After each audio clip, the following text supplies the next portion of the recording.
মারপিট দেখুন। আস্তে আস্তে আস্তে। গঙ্গাসাগর এলে অবশ্যই কিন্তু এই নাগা বাবার দর্শন করবে।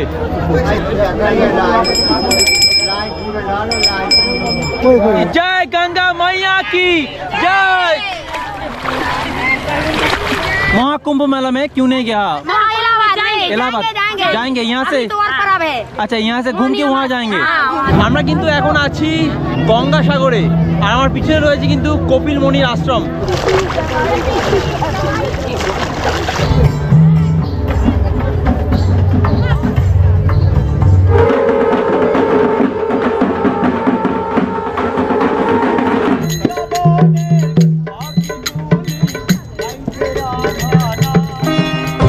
গঙ্গাসাগর হলো ভারতবর্ষের পবিত্র স্থানগুলির মধ্যে একটি। মা গঙ্গা এখানে সাগরে এসে মিলিত হয়েছে। প্রতি বছর মকর সংক্রান্তির দিন এখানে লক্ষ লক্ষ মানুষের সমাগম ঘটে। প্রতিটি মানুষ এই দিন এখানে স্নান করে তাদের পূর্ণতা অর্জন করতে আসেন।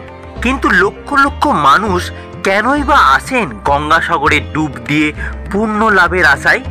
তার উত্তর খুঁজতে আমি আর অঙ্কিতা বেরিয়ে পড়লাম মকর সংক্রান্তির দিন গঙ্গাসাগরের উদ্দেশ্যে। সকাল সকাল শিয়ালদা স্টেশন থেকে 7:14 শিয়ালদা নামখানা লোকাল ধরে চলে গেলাম কাকদ্বীপ স্টেশনে। সময় লাগলো 3 ঘন্টার মতন আর টিকিট ভাড়া 25 টাকা। তো চলে এসেছি কাকদ্বীপ স্টেশনে আর আমরা কিন্তু 7:14 ট্রেন ধরেছিলাম আর এখন কাকদ্বীপ এসে পৌঁছলাম সকাল 10টা, মানে 3 ঘন্টা সময় লাগলো। আচ্ছা এখান থেকে টিকিট দেওয়া যায় তো? আচ্ছা কত করে টিকিট? 80 টাকা। আপ ডাউন 80 টাকা। আপ ডাউন 80 টাকা। মানে আজকে যে আসতে হবে কখন? 6 তারিখ পর্যন্ত, যখন ইচ্ছা আসলেই হবে। আচ্ছা টিকিটটা কাটা হয়ে গেল, স্টেশনের বাইরেই কিন্তু টিকিটটা দিচ্ছে। এখন যেহেতু প্রচন্ড ভিড় তাই এখান থেকে আপনারা টিকিট কেটে নিতে পারবেন। 80 টাকা করে পার হেড। 17 তারিখ অবধি লাস্ট ডেট দেওয়া আছে। আপ ডাউনের টিকিট কিন্তু 80 টাকা। লঞ্চে যাওয়ার টিকিট আপনারা স্টেশনের বাইরে থেকেই পেয়ে যাবেন। কেটে আমরা টোটো ধরে চলে গেলাম লট নাম্বার 8 ঘাটের উদ্দেশ্যে। আমরা কিন্তু টোটোতে উঠে পড়েছি আর স্টেশন থেকে নেবেই কিন্তু আপনারা লট 8 যাওয়ার জন্য টোটো পেয়ে যাবেন। টোটো ভাড়া দাদা কত টোটো ভাড়া? 30 টাকা করে টোটো ভাড়া। আমাদের টোটো কিন্তু এখানে এসে দাঁড়িয়ে পড়লো। এখন যেহেতু প্রচণ্ড ভিড় তো সেই কারণে টোটো কিন্তু পুরো যাচ্ছে না। এখানে টোটো আমাদের দাঁড় করে দিয়েছে, সেখান থেকে আমাদের প্রায় 10 মিনিটের মতো হেঁটে যেতে হচ্ছে লট নাম্বার 8 ঘাটে। তো এখানে কিন্তু ভান্ডারা চলছে, যেটা আমরা কেদারনাথ বদ্রীনাথে পেয়েছিলাম। এখানেও কিন্তু ফ্রিতে প্রসাদ খাওয়ায় ভান্ডারাতে। তো এখানে কিন্তু ভান্ডারা যাকে বলে, মানে খিচুড়ি দিচ্ছিল, খিচুড়ি নিয়ে নিলাম, খিচুড়িটা খাবো, খেয়ে এগিয়ে যাব লট নাম্বার 8 ঘাটের দিকে। লঞ্চে যাওয়ার আগেই কিন্তু আপনারা অনেক হেলথ সেন্টার এখানে পেয়ে যাবেন। এখানে অনেক ওয়াশরুম রয়েছে, তো সেক্ষেত্রে কোনো সমস্যায় কিন্তু আপনাদের হবে না এই সময় যদি আপনারা গঙ্গাসাগর আসেন। আপনারা যতই তাড়াতাড়ি আসুন না কেন বা যতই লেট করুন না কেন, ভেসেলের জন্য আপনাদের কিন্তু লাইন দিতেই হবে। এই দেখুন গঙ্গাসাগরে যাচ্ছে, দেখুন কি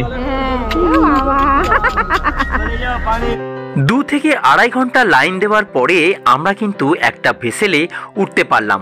লট নাম্বার 8 থেকে কচুবেড়িয়া ঘাট যেতে একটি ভেসেলে সময় লাগে প্রায় 1 ঘন্টার কাছাকাছি। কাতারে কাতারে লোক আসছে, বুঝতে পারছেন? মানে একবারে 6 থেকে 7 হাজার লোক এপার থেকে ওপারে যাবে। কিন্তু দেখো লোক দেখো। অবশেষে আমাদের লঞ্চ ছেড়ে দিয়েছে আর ঘড়িতে সময় হচ্ছে 1:30। প্রায় 1 ঘন্টা সময় লাগে কিন্তু এপার থেকে ওপারে যেতে। দেখা যাক কখন পৌঁছাই। আর দেখো এবার লঞ্চে পুরো ভর্তি লোক। এপার থেকে ওপারে যাওয়ার জন্য 4খানা ঘাট রয়েছে। যেহেতু এখন ভাটা চলছে সে কারণে একটাই লঞ্চ চলছে একটা ঘাট থেকে, সে কারণে একটু চাপ। কচুবেড়িয়া ঘাটে নেবে এবারে আমাদেরকে বাস ধরে যেতে হবে গঙ্গাসাগর। কচুবেড়িয়া ঘাট থেকে গঙ্গাসাগরের ডিস্টেন্স 16 কিলোমিটার। দেখুন মার্কেট দেখুন, আস্তে আস্তে আস্তে অবস্থা দেখুন একবার। এখানে যাত্রী বেশি হয়ে গেছে আর বাস কম হয়ে গেছে, যে কারণে মানে একটা বাসের মধ্যে মারপিট হচ্ছে। কি অবস্থা দেখুন একবার, পড়ে গিয়ে দেখুন কি হচ্ছে। Welcome welcome to Gangasagar. বাসে আমরা টিকিট কেটে নিলাম। এখন কিন্তু টিকিট ভাড়া পড়ছে পার পার্সন 40 টাকা করে, মানে দুজনের 80 টাকা পড়লো। অবশেষে বাসে করে কিন্তু চলে এলাম গঙ্গাসাগরে। আমরা এখন যে রাস্তার উপর দিয়ে যাচ্ছি এই রাস্তার দুপাশে কিন্তু ছোট ছোট বাড়ি রয়েছে, মানে এগুলো হোটেল। এখানে চাইলে আপনারা থাকতে পারেন। এছাড়া এখানে ভারত সেবাশ্রম রয়েছে থাকার জন্য। তবে আমি বলবো ভারত সেবাশ্রম যদি আপনারা থাকেন তার জন্য আগে থেকে আপনাদেরকে আসতে হবে, বুকিং করতে হবে। আর এই হোটেলগুলো আপনারা এখানে পেয়ে যাবেন, একটু বেশি দাম হবে। বাড়ি থেকে বেরিয়েছিলাম ভোর 5টায়, আর এখানে এসে পৌঁছালাম বিকেল 5টায়, মানে 12 ঘন্টা লাগলো এই গঙ্গাসাগরে আসতে। আজ জানুয়ারি মাসের 14 তারিখ, আর আজ হচ্ছে মকর সংক্রান্তি। আমরা কিন্তু চলে এসেছি 2025-এর গঙ্গাসাগর মেলা দেখতে। কথায় আছে সব তীর্থ বারবার গঙ্গাসাগর একবার। সেটা যদি আপনারা এই সংক্রান্তিতে আসেন তবেই বুঝতে পারবেন। এবছরে চলছে মহাকুম্ভ মেলা।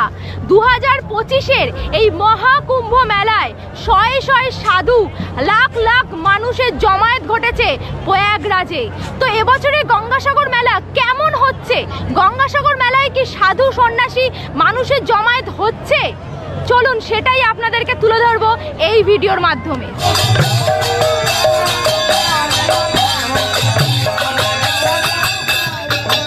কত করে এগুলো?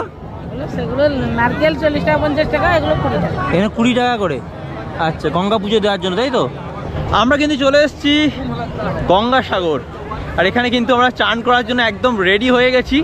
আজ কিন্তু মকর সংক্রান্তি আর আজ পুণ্যস্নান, তো সেই জন্য ঠিক করলাম যে অঙ্কিতার আমি আজকে গঙ্গাসাগরে স্নান করবো। মহাকুম্ভ মেলা में क्यों नहीं गया? इलाहाबाद जाएंगे यहाँ से। अच्छा, यहाँ से घूम के वहाँ जाएंगे। अच्छा अच्छा, जय गंगा मैया की।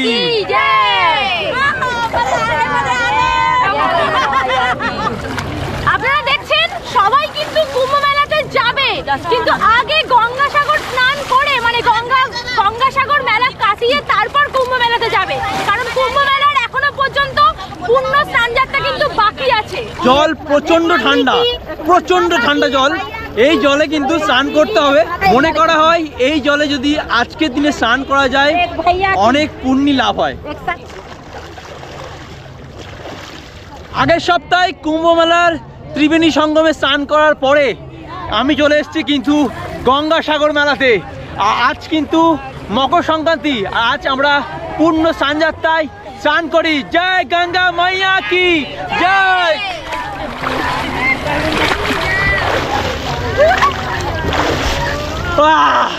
গঙ্গা মাইয়া কি জয়। অঙ্কিতা মরে যাচ্ছে ঠান্ডায়, স্নান করো। গঙ্গা মাইয়া কি জয়। বিশাল ঠান্ডা জল, বিশাল ঠান্ডা জল। জয় গঙ্গা মাইয়া কি। বেঁচে থাকার আগে একবার বলবো এই পূর্ণ মহা গঙ্গাসাগরে স্নান করার জন্য। আমাদের কিন্তু গঙ্গাসাগর মেলায় পূর্ণ স্নান হয়ে গেল। এখন আমরা যাব কপিলমুনি আশ্রমের দিকে। আমার পিছনে এইগুলো দেখছেন, এরকম অনেকগুলো ওয়াশরুম কিন্তু সরকার থেকে এখানে বসিয়ে দেওয়া হয়েছে, যাতে মহিলারা স্নান করার পরে চেঞ্জ করতে পারে।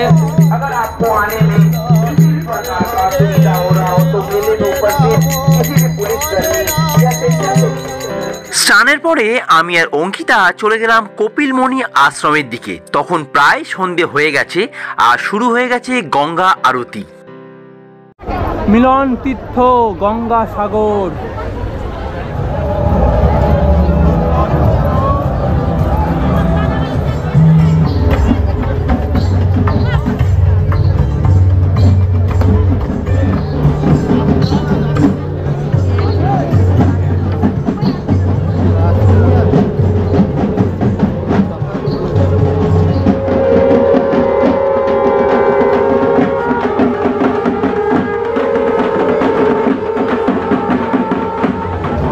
কিন্তু এখন আছি গঙ্গাসাগরে, আর আমার পিছনে রয়েছে কিন্তু কপিলমুনির আশ্রম, দেখতেই পাচ্ছেন।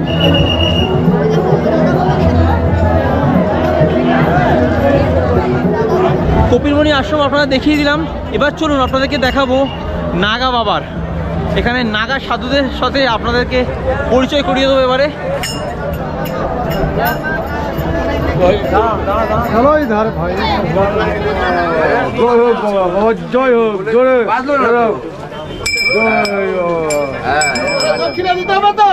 গঙ্গাসাগর এলে অবশ্যই কিন্তু এই নাগা বাবার দর্শন করবে।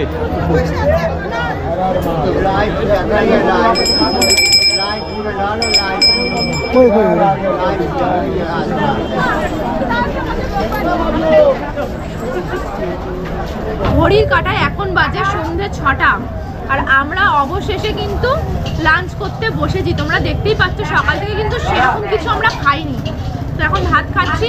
এখানে অবশ্যই এই সময় আসলে তোমরা ভেজ ভাতই পাবে, তো একটা বাঁধাকপি তরকারি, ডাল আর আলু ভাজা, এটা খেয়ে মনটা শান্তি করি আগে।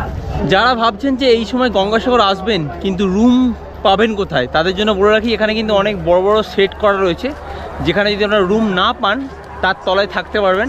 থাকার ব্যবস্থা এখানে প্রচুর রয়েছে, যে কোনো একটা জায়গায় ব্যবস্থা হয়েই যাবে আপনাদের, তাই ভয় পাবেন না। কুম্ভ মেলার ভিডিও তো আমি করেছি, আপনারা হয়তো অনেকেই দেখেছেন। আর এই মকর সংক্রান্তিতে আমি আর অঙ্কিতা গঙ্গাসাগরে করলাম পূর্ণ স্নানযাত্রা। আপনারা কি চান মহাকুম্ভ মেলাতে গিয়ে আমি আর অঙ্কিতা দুজনে মিলে একসাথে শাহী স্নান করি? তাহলে অবশ্যই কিন্তু কমেন্ট করে জানাবেন। আমাদের স্নান করা হয়ে গেছে, পুজো দেওয়া হয়ে গেছে, সাথে নাগা বাবার দর্শনও কিন্তু হয়ে গেছে। এবার আমরা এখান থেকে কুম্ভ মেলা চলছে ঠিকই, কিন্তু এখানেও কিন্তু অনেক নাগা বাবা রয়েছে। তো আমাদের নাগা বাবার দর্শনও হয়ে গেছে। এবার আমরা এখান থেকে কিন্তু বেরিয়ে যাব বাড়ির পথে। আমরা অনেক কষ্ট করে কিন্তু এসছি এখানে, তো ভিডিওটা প্লিজ একটু ভালোবাসবে, তোমরা একটু সাপোর্ট করো, এটাই চাই। দেখা হবে নেক্সট কোনো ভিডিওতে, ততক্ষণ ভালো থাকবেন, সুস্থ থাকবেন, আর বং ফাইন্ডার চ্যানেলের সাথে সদা সর্বদা যুক্ত থাকবেন। টাটা।